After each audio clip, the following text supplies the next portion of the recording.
Ce jeu-là, c'est En route vers les Indes. Ce jeu m'a presque fait mal à la tête.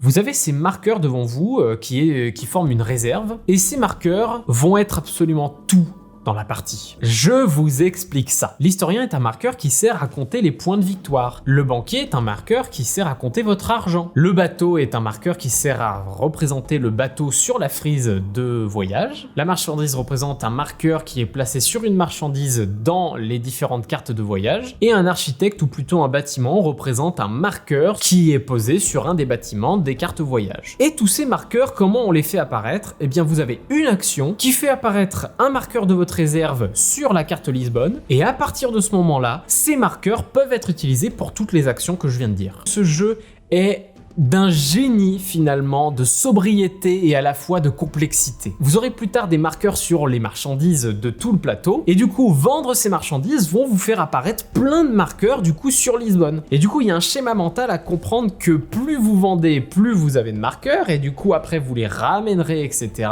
Mais aussi il faut bien comprendre que plus vous allez dépenser, plus vous aurez de marqueurs aussi, puisqu'en dépensant, vous allez enlever les marqueurs que vous avez sur les banquiers pour les mettre sur Lisbonne. C'est un jeu, voilà, qui demande une petite gymnastique mentale au début pour comprendre ce principe des marqueurs.